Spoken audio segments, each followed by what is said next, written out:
Iran, Israel ને America, Israel ને America એક પક્ષે, ઈરાન બીજે પક્ષે, એ બંને વચ્ચે યુદ્ધ ચાલે છે. એનો ભોગ ભારત બની રહ્યું છે.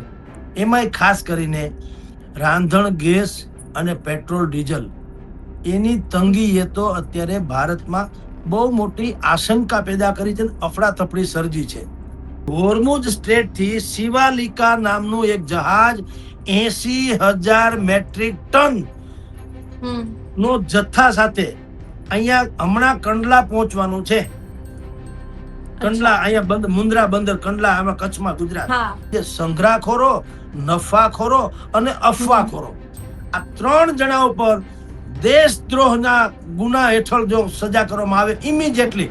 5 રાજ્યોની ચૂંટણી જાહેર થઈ છે, તારીખો જાહેર થઈ છે, શું કહેવા માંગો છો? પશ્ચિમ બંગાળ, તમિલનાડુ, આસામ, કેરળ ને પોંડિચેરી એની ચૂંટણી જાહેર થઈ છે. પણ આ 5 રાજ્યો જે છે એમાંય ખાસ કરીને પશ્ચિમ બંગાળ અને તમિલનાડુ આ 2 હોટ ફેવરિટ રહેવાના, ચર્ચાનો મુદ્દો 2 બનવાના. આપણી ભાષામાં કહીએ તો હેમંત બિસ્વા જે છે, ટૂંકમાં અત્યારની ભાજપની સરકાર છે, એને વિપક્ષનું ડાઠું નથી રહેવા દીધું. તમિલનાડુના જે સ્ટાલિન મુખ્યમંત્રી છે એને હિન્દીનો વિરોધ શરૂ કર્યો અને તમિલ ભાષા જે છે એની ઉપર વધારે ભાર મૂક્યો. તમિલનાડુમાં તમારી જાણ ખાતર 70% જેટલા લોકો ઓબીસી છે. કોંગ્રેસ તો જવા દે, એનો મેળ પડે એમ નથી, પણ ભારતીય જનતા પાર્ટીને ત્યાં તાલાવેલી છે પણ એનો મેળ નથી પડતો. કે તમિલનાડુ ના બ્રાહ્મણોનો અહીંયા સોમનાથમાં આવીને હમણાં 1000 વર્ષ થયા, ગજનીએ સોમનાથ ભાંગ્યું હતું, એને 1000 વર્ષ પૂરા થયા, એનો ઉત્સવ મનાવવામાં આવ્યો હતો. અને સરકારે એવું જાહેર કર્યું હતું, મોદી સરકાર, નરેન્દ્ર મોદી પોતે અહીંયા હતા, રોડ શો ને ઇત્યાદિ બહુ બધું કર્યું હતું. તબાહીની ઉજવણી પહેલી વાર આપણે જોઈ રહ્યા છીએ, કારણ કે એને આક્રમણ કરીને આપણને તબાહ કરીને કહેતા એ વાત હતી. આપણો જય જયકાર થયો હોય જુદી વાત હતી, આપણે ટકી ગયા જુદી વાત છે, પણ એ ઉજવણી તો તબાહીની થઈ ને. 1000 વર્ષ પહેલા રોહિંગ્યા મુસલમાનોની ઘૂસણખોરીનો મુદ્દો પશ્ચિમ બંગાળમાં સૌથી હોટ ઇસ્યુ છે, જેને આપણે બી ટીમ વારંવાર કહેતા હોઈએ છીએ ને, કે કોણ કોની બી ટીમ છે. હુમાયુ કબીર જે છે એ પશ્ચિમ બંગાળમાં ભારતીય જનતા પાર્ટીની બી ટીમ સાબિત થાય તો પણ નવાઈ નહીં, જે રીતે વિજયનની ટીમ તામિલનાડુમાં બી ટીમ સાબિત થઈ શકે. એટલે આમ આદમી પાર્ટી ખેડૂતોનું આંદોલન તોડી નાખવાની મનસુબો ધરાવે છે, એવું પરેશ ગોસ્વામીએ જે તે સમયે કીધેલું. એમાંથી થોડોક ભાગ કોકે ફરી પાછો બહાર કાઢી અને વાયરલ કર્યો છે.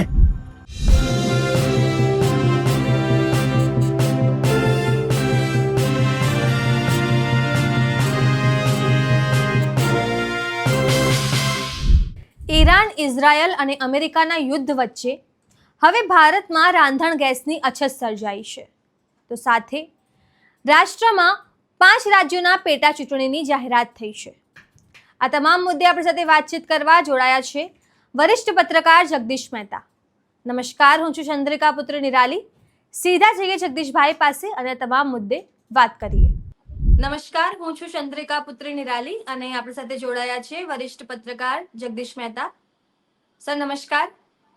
નમસ્કાર. નમસ્કાર સર, અત્યારે જે પ્રકારે ઈરાન, ઇઝરાયલ અને અમેરિકા વચ્ચે યુદ્ધ ચાલી રહ્યું છે તેની અસર ભારતમાં અને ખાસ કરીને રાંધણ ગેસ પર જોવા મળી રહી છે. શું ઉપાય હોઈ શકે અને આગળ કયા પ્રકારની પરિસ્થિતિ રહેશે? જુઓ બેન, અત્યારે આપણે વિદેશથી જે વસ્તુ મગાવીએ ને એને ઇમ્પોર્ટેડ વસ્તુ કહેતા હોઈએ છીએ, કે આ ઇમ્પોર્ટેડ વસ્તુ છે. પહેલી વખત એવું થયું કે આ યુદ્ધે ઇમ્પોર્ટેડ છે. ઈરાન, ઇઝરાયલ ને અમેરિકા, ઇઝરાયલ ને અમેરિકા એક પક્ષે, ઈરાન બીજે પક્ષે, એ બંને વચ્ચે યુદ્ધ ચાલે છે. એનો ભોગ ભારત બની રહ્યું છે, ભારત સહિત અનેક દેશો, આમ તો દુનિયાના અનેક દેશો. કારણ કે ઈરાન જે છે એ ડીઝલ, પેટ્રોલનો જે ભંડાર ધરાવે છે વિશ્વના અનેક દેશો, એમાં એનો ખાસો એવો હિસ્સો છે. એટલે લડાઈ પરદેશમાં લડાઈ રહી છે, એનો ખામિયાજા એટલે એની અસર આપણા જેવા અનેક રાષ્ટ્રો ભોગવી રહ્યા છે. એમાંય ખાસ કરીને રાંધણ ગેસ અને પેટ્રોલ ડીઝલ એની તંગીએ તો અત્યારે ભારતમાં બહુ મોટી આશંકા પેદા કરી છે, અફડાતફડી સર્જી છે. હાલાકી સરકારનો દાવો ચોક્કસ છે કે જરાય કરતા જરાય અછત નથી પેટ્રોલ ડીઝલની અછત કે નથી રાંધણ ગેસની અછત. જેટલો પુરવઠો ભૂતકાળમાં જોતો તો એટલો આજે છે આપણી પાસે અને જી એટલો પુરવઠો આપવામાં આવી જ રહ્યો છે. પણ મુશ્કેલી શું છે, જેને અંગ્રેજીમાં કહેવાય છે, જે અફડાતફડીમાં ખરીદી કરે ને એને પેનિક બાઇંગ એવો શબ્દ છે. હા અફડાતફડીમાં આશંકાને કારણે કોઈ પણ ભોગે આપણે ક્યાંક જો પુરવઠો અટકી જશે તો શું, એવી કાલ્પનિક ભયથી જે લોકો વધારે પડતા ગેસ સિલિન્ડર ખરીદે છે અથવા તો ડીઝલ પેટ્રોલ ને કેરબા ભરીને પેટ્રોલ લઈ આવે છે પોતે ઓલામાંથી પેટ્રોલ પંપમાંથી, કોઈ મોટા મોટા ટીપણા ભરી લે ડીઝલના કે અમારે ખેતી માટે જોશે વગેરે વગેરે. એને કહેવાય પેનિક બાઇંગ, એટલે અફડાતફડીમાં કરવામાં આવતી ખરીદી.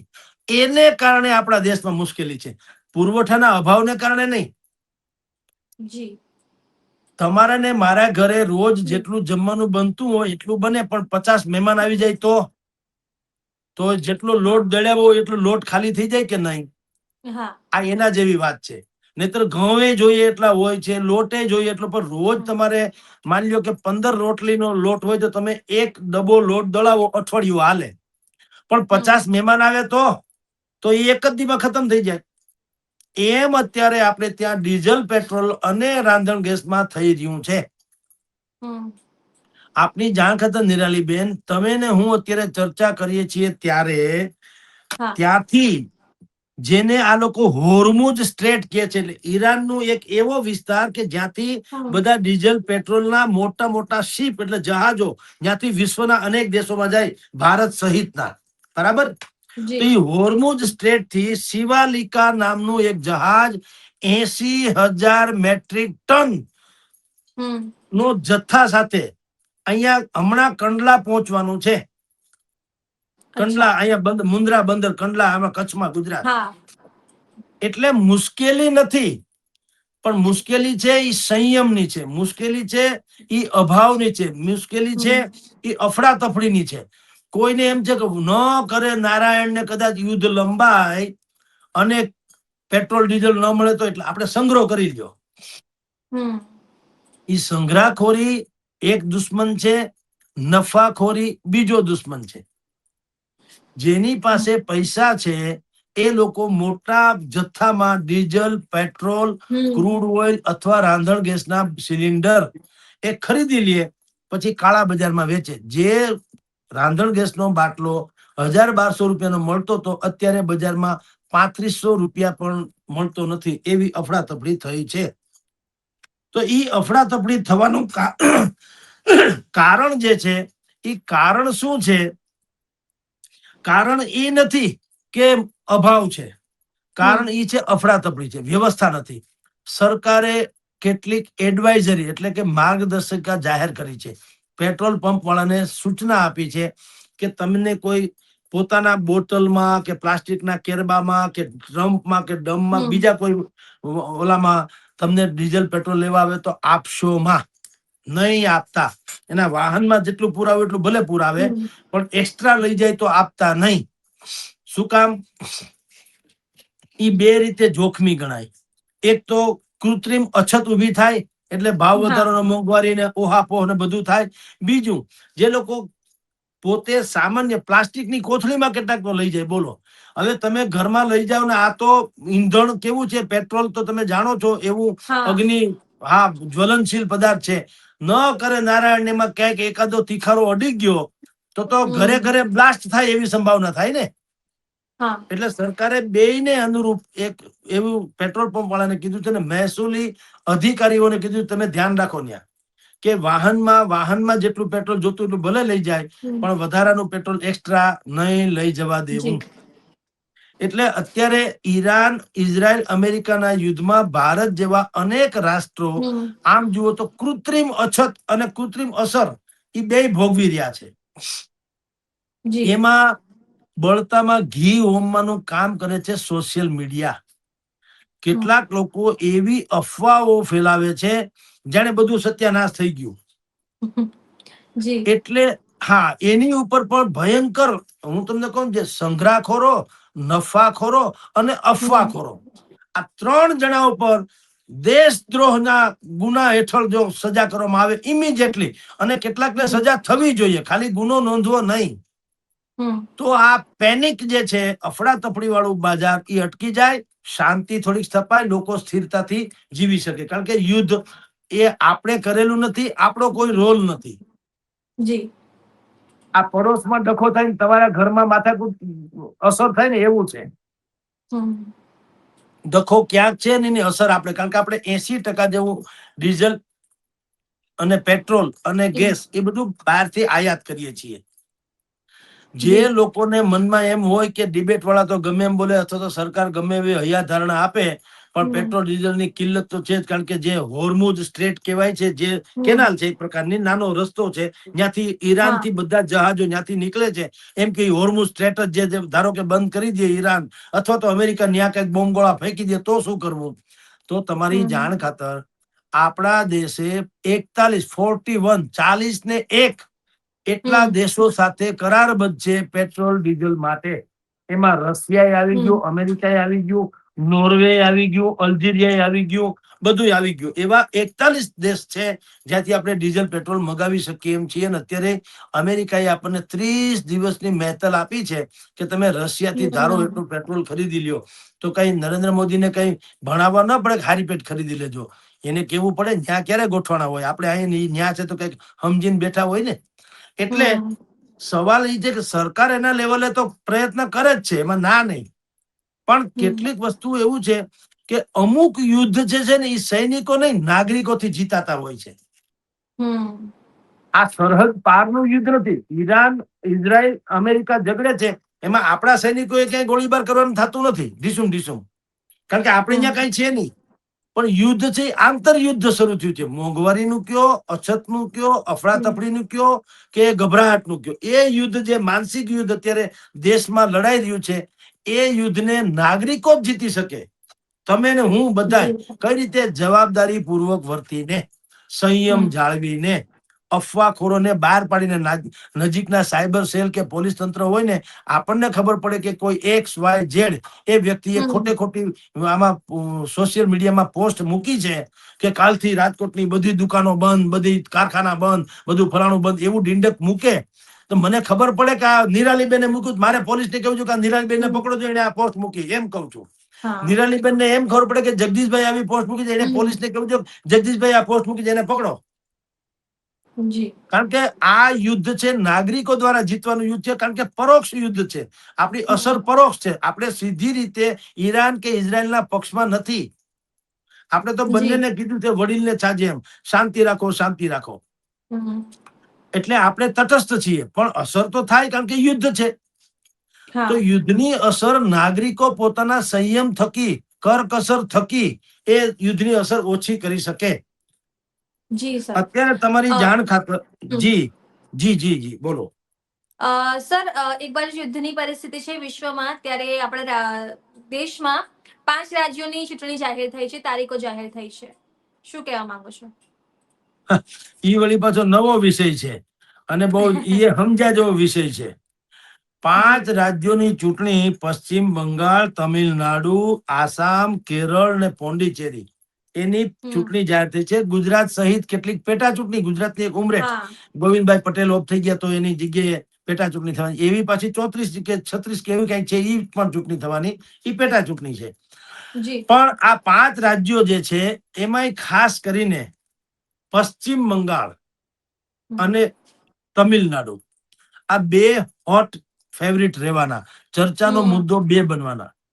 આસામ, કેરળ ને પોંડિચેરી, એ ઠીક છે. આસામમાં લગભગ ભારતીય જનતા પાર્ટી 10 વર્ષથી શાસન કરે છે, કદાચ રિપીટ થાય ખરું, કારણ કે ત્યાં આપણી ભાષામાં કહીએ તો હેમંત બિસ્વા જે છે, ટૂંકમાં અત્યારની ભાજપની સરકાર છે, એને વિપક્ષનું દાઠું નથી રહેવા દીધું, મૂળ હોતા કાપી નાખ્યા છે, એટલે વાંધો નહીં આવે. અને કટ્ટર રાષ્ટ્રવાદી ની જે એની આખી શૈલી છે એને કારણે વાંધો નહીં આવે. ડખો જે સૌથી વધુ થવાનો છે તમિલનાડુ અને પશ્ચિમ બંગાળ. જો તમિલનાડુમાં 243 બેઠક છે અને 118 બેઠક જીતે એ લોકો ત્યાં શાસન કરે. પણ અત્યારે ત્યાં DMK એટલે કે દ્રવિડ મુનેત્ર કડગમ DMK ની સરકાર છે અને એની પાસે 159 જેટલી બેઠક છે 243 માંથી. એટલે ભરપૂર બહુમતી સાથે અત્યારે શાસન કરી રહી છે. બીજા નંબરે જે છે AIADMK છે 75 બેઠક સાથે. સ્ટાલિન છે MK સ્ટાલિન એ તામિલનાડુના અત્યારના ચીફ મિનિસ્ટર છે. હવે અત્યારે સૌથી મોટો મુદ્દો શું થવાનો તામિલનાડુમાં જે ચૂંટણી થઈ છે એમાં મુદ્દા કયા વધારે પડતા થવાના?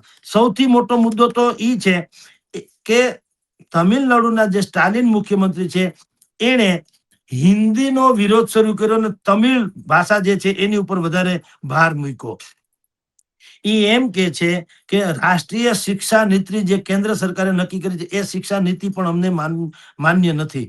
અમારે ત્યાં હિન્દીને તમે ફરજિયાત થોપી દો એ ન હાલે. જ્યારે કે સરકારે કીધું પણ નથી કે ફરજિયાત અહીંયા તમારે હિન્દી બોલવું પડશે. પણ એમ માનવામાં આવે છે કે ત્રીજી ભાષા રાષ્ટ્રીય નીતિ જે છે ત્રીજી ભાષા હિન્દી હોવાનું સ્ટાલિન માને છે. સરકારે નથી કીધું. સરકારે ત્રીજી ભાષા કીધી. ત્રીજી કોઈ પણ હોઈ શકે. પણ સ્ટાલિન એવો પ્રચાર કરે છે કે આ હિન્દી થોપી રહ્યા છે. એટલે એક તો ઈ ભાષાનો મુદ્દો બહુ છે. બીજો મુદ્દો ત્યાં OBC વર્ગનો છે. તમિલનાડુમાં તમારી જાણ કરતા 70% જેટલા લોકો OBC છે. ભારતીય જનતા પાર્ટી અને કોંગ્રેસ આમ જો તો 60 વર્ષથી ત્યાં સત્તાનો વનવાસ ભોગવે છે.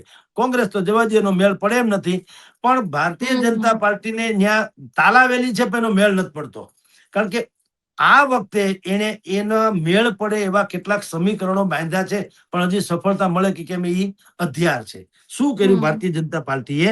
2021માં કેન્દ્ર સરકારે 7 જેટલી અનુસૂચિત જનજાતિ 50 વર્ગ જેને કહેવાય એવી 7 જેટલી જાતિ છે એ સાતેને કોમન કરીને એક કરી દીધી. અને એક કરી દીધી. એને નામ આપ્યું દેવેન્દ્ર કુલા વેલ્લા લુર એવું નામ આપ્યું. ટૂંકમાં એ સાતેને એક બનાવ્યા. જેમ આપણે લેવા ને કડવા એ બેને એક કરો ને પાટીદાર થઈ જાય એવી રીતે પાટીદાર નામ આપ્યું. જેમાં લેવા કડવા બધા આવી ગયા. એવી રીતે 7 જેટલી અનુસૂચિત જાતિ જે છે એને કોમન કરી નાખી 2021માં નરેન્દ્ર મોદીની સરકારે. બીજું, નરેન્દ્ર મોદીની સરકારે તમને હવે ખબર પડશે, કેટલાક લોકોને ત્યારે નહીં સમજાણું હોય કે તામિલનાડુ ના બ્રાહ્મણોનો અહીંયા સોમનાથમાં આવીને હમણાં 1000 વર્ષ થયા ગજનીએ સોમનાથ ભાંગ્યું હતું. એને 1000 વર્ષ પૂરા થયા એનો ઉત્સવ મનાવવામાં આવ્યો હતો. અને સરકારે એવું જાહેર કર્યું હતું, મોદી સરકાર નરેન્દ્ર મોદી પોતે અહીંયા હતા, રોડ શો ને ઇત્યાદિ બહુ બધું કર્યું હતું. અને એમ કીધું કે આ ઉજવણી 1 વર્ષ ચાલશે. હવે કોઈ તબાહીની ઉજવણી પહેલી વાર આપણે જોઈ રહ્યા છીએ. કારણ કે એને આક્રમણ કરીને આપણને તબાહ કરીને કહેતા એ વાત હતી. આપણો જય જયકાર થયો હોય જુદી વાત હતી, આપણે ટકી ગયા જુદી વાત છે. પણ એ ઉજવણી તો તબાહીની થઈ ને. 1000 વર્ષ પહેલા મોહમ્મદ ગઝની આવીને આપણો સત્યાનાશ કરીને ગયો સોમનાથનો. એની ઉજવણી તો લોકોને સમજાણું કે શું છે. હવે તમને ખ્યાલ આવે કે એમાં શું આપણું કનેક્શન છે. સોમનાથ ઉપર જયારે મોહમ્મદ ગઝનીએ ચડાઈ કરી ત્યારે લાખો કરોડો બ્રાહ્મણોની વાત છે. એ લોકો બ્રાહ્મણોએ સોમનાથના જે કેટલાક પવિત્ર વસ્તુઓ હતી એને બચાવવા અને પરંપરા બચાવવા એને શું ભાગી ગયા અહીંથી બચીને. કારણ કે મોહમ્મદ ગઝની બધાને મારી જ નાખે એમ હતો. એ લોકો અહીંથી ભાગી ગયા અને તમિલનાડુમાં જઈને એ લોકો મદુરાઈ અને તંજાવુર જેવા જિલ્લાઓમાં ત્યાં વયા ગયા, અહીંથી ત્યાં. અને હવે તમને કહું, સોમનાથમાં જે તમિલ બ્રાહ્મણોનું સન્માન અહીંયા મોદી સરકારે લાવીને કર્યા, એ બેનું અનુસંધાન જોડ્યું કે આપણે બધા એક જ છે. તમિલ બ્રાહ્મણો એટલે હિન્દુ રાષ્ટ્ર ને હિન્દુ ધર્મ ને હિન્દુ સંસ્કૃતિ ને એવું બધું તમિળમાં ઊભું કર્યું. એટલે હવે જે નરેન્દ્ર મોદીની સરકાર એટલે કે NDA તમે કહો તો એ તમિલનાડુને કબજે કરવા ગયા. કારણ કે ભાષાનો મુદ્દો DMK પાસે ને AIDMK પાસે મુખ્ય છે, સ્ટાલિન પાસે. એની સામે સવર્ણોથી માંડીને જે કેટલાક અનુસૂચિત જાતિઓને ભેગા કરીને એક જ જાતિ બનાવીને એવું જે ખેલ નાખ્યો છે મોદી સરકારે, ઈ રાષ્ટ્રવાદના નામે તામિલનાડુને કબજે કરવાની કોશિશ કરી રહ્યા છે. પછી નરેન્દ્ર મોદીની સરકાર અનેક દક્ષિણના એવા મંદિરોમાં પૂજા પાઠ વગેરે કરી આવ્યા અને એ બધું આપણે જાણીએ છીએ. તમને કદાચ એક પણ સમજાવું કે આપણી સંસદમાં એક રાજદંડ મૂકવામાં આવ્યો, એને સેંગોલ કહેવામાં આવે છે. એ પહેલી વખત મૂકવામાં આવ્યો, સેંગોલ. રાજદંડ જેવો જેમ શંકરાચાર્યની પાસે હોય ને એવો રાજદંડ જેવો એ અહીંયા મૂકવામાં આવ્યો છે. એ પણ તમિલ પરંપરાની વાતો છે. એટલે હવે તમને ખ્યાલ આવે કે તમિળો સાથેનું ગઠબંધન અનુસંધાન બાંધવા નરેન્દ્ર મોદીએ કેવા કેવા આયામો કર્યા. એ પછીથી આ પહેલી ચૂંટણી જાહેર થઈ છે.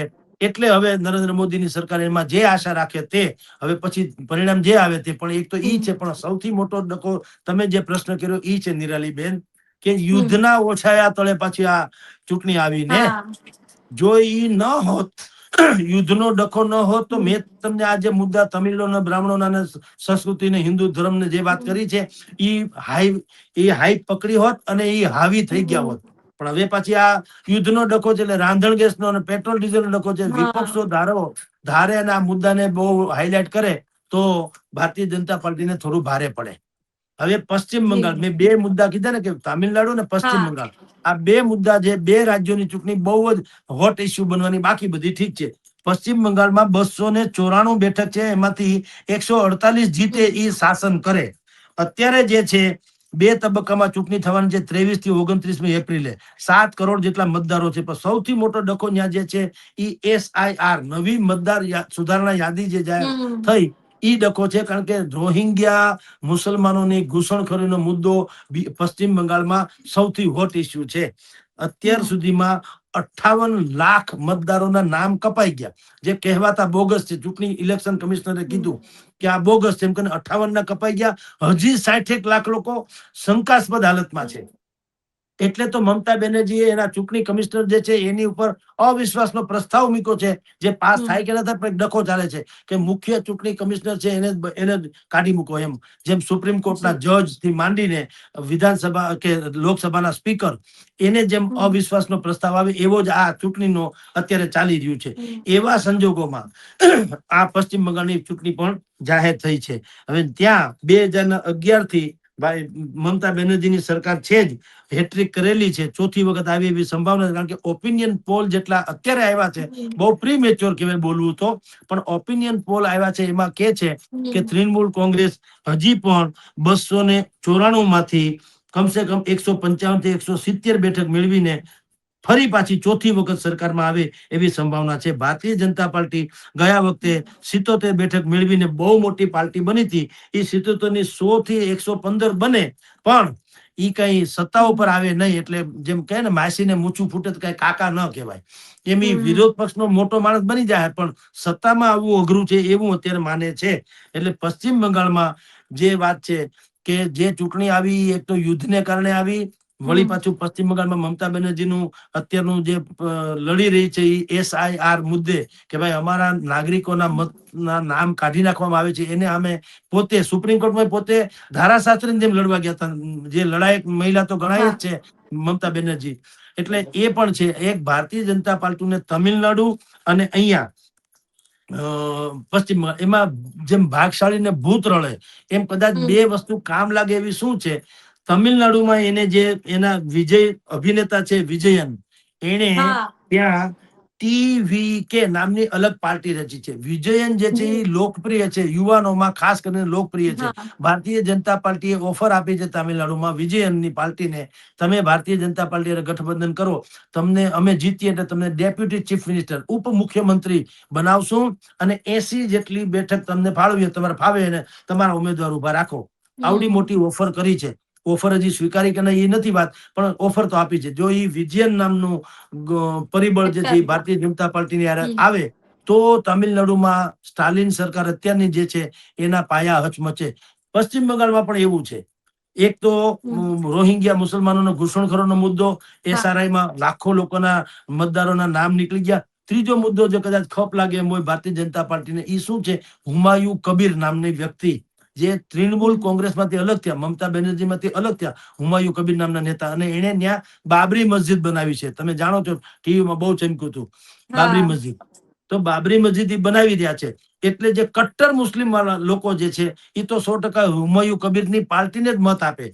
એટલે હવે થાશે એવું, હુમાયુ કબીર કેટલા સફળ થાય એ મહત્વ નથી, પણ એ જે વોટ કાપશે, મત કાપશે, એ મમતા બેનર્જીના મત કપાશે, ભારતીય જનતા પાર્ટીના નહીં. એટલે જેને આપણે બી ટીમ વારંવાર કહેતા હોઈએ છીએ ને કે કોણ કોની બી ટીમ છે, હુમાયુ કબીર જે છે એ પશ્ચિમ બંગાળમાં ભારતીય જનતા પાર્ટીની બી ટીમ સાબિત થાય તો પણ નવાઈ નહીં, જે રીતે વિજયનની ટીમ તામિલનાડુમાં બી ટીમ સાબિત થઈ શકે સ્ટાલિન માટે. જી જી સર, હવે ગુજરાતની વાત કરીએ તો હાલમાં આમ આદમી પાર્ટીએ પરિવર્તન યાત્રા કરી હતી. પરેશ ગોસ્વામીના ગામમાં યાત્રા કરી. પ્રવીણ રામે કહ્યું કે પરેશ ગોસ્વામી મારા ખૂબ સારા અને અંગત મિત્ર છે, ખૂબ તારીફ થઈ. પછી આજે પરેશ ગોસ્વામીએ ફેસબુક પર પોસ્ટ કરી કે આમ આદમી પાર્ટી ખેડૂતોથી લાભ લેવા માંગે છે, કે પ્રકારની રાજનીતિ કરે છે. શું કહેવા માંગો છો? આ બેન અર્ધ સત્ય છે. અત્યારે તમે જે ટ્વીટ જોઈ રહ્યા છો એ હમણાં કરેલું નથી. પરેશ ગોસ્વામીએ કેટલોક વખત પહેલા જે વાત કરી હતી એનું નાનું કોઈ રીલ કાપીને કોકે ફરીથી પાછું મૂક્યું છે, વેતું મૂક્યું છે. કટી પતંગ જેવું, પતંગ કપાઈને નીચે પડી ગયું અને પાછો તમે એને દોરો બાંધીને ચગાવો, આ એના જેવું છે, કટી પતંગ જેવું છે. હમણાં આજે કાલે નથી કીધું, એને જૂના સમયમાં કીધેલું. અને શું કીધેલું, જ્યારે એ જીતુ વાઘાણીને મળવા ગયા ભાઈ પરેશ ગોસ્વામી ખેડૂતોને લઈને, ત્યારે એને એવો આક્ષેપ કરેલો કે મેં જીતુ વાઘાણી અરે સેટિંગ કરી લીધું કે પૈસા ખાઈ લીધા, એવો આક્ષેપ જે કરે છે આમ આદમી પાર્ટીના સાયબર સેલ દ્વારા કરવામાં આવી રહ્યો છે. એટલે આમ આદમી પાર્ટી ખેડૂતોનું આંદોલન તોડી નાખવાની મનસુબો ધરાવે છે એવું પરેશ ગોસ્વામીએ જે તે સમયે કીધેલું. એમાંથી થોડોક ભાગ કોકે ફરી પાછો બહાર કાઢી અને વાયરલ કર્યો છે.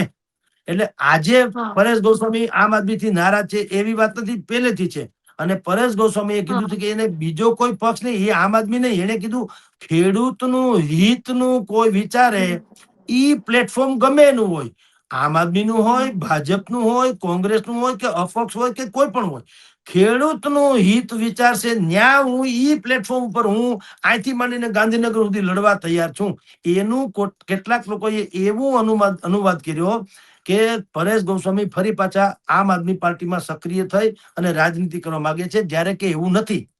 પરેશ ગોસ્વામી એમ કે છે કે માત્ર ને માત્ર ખેડૂતની વાત કરે, ખેડૂતના હિતની વાત કરે, પ્લેટફોર્મ કે પક્ષ ગમે એવું હોય એમાં મારો સહયોગ છે, કારણ કે મારે ખેડૂતની વાત કરવી છે. એટલે ખેડૂતના મુદ્દે હું ગાંધીનગર સુધી લડવા તૈયાર છું, પણ ચૂંટણી લડવા નહીં, ખેડૂતના મુદ્દે સંઘર્ષ કરવા. ચૂંટણી લડવી અને આ ખેડૂતના મુદ્દે લડવું બે જુદી જુદી વિષય છે. લોકોએ એને ભેગું સમજાવવું. એટલે આપની જાણ ખાતર આ એક તો જૂની વાત છે અને નવી વાત તમે કઈ કરી પણ નથી. અને પરેશ ગોસ્વામી આમ આદમીથી નહીં તમામ પક્ષથી નારાજ છે એમ કહો તો હાલે. ખેડૂતનું હિત કરનારા તમામ પક્ષી રાજી થશે. That's all. જી સર. તો તમે આ તમામ બાબતો વિશે શું વિચારો છો કમેન્ટ કરીને જણાવો. અત્યાર માટે બસ આટલું જ. સમાચારને લગતી વધુ અપડેટ્સ માટે અમારી વેબસાઇટ www.gujaratplus.in પર પણ માહિતી મેળવી શકો છો. ધન્યવાદ.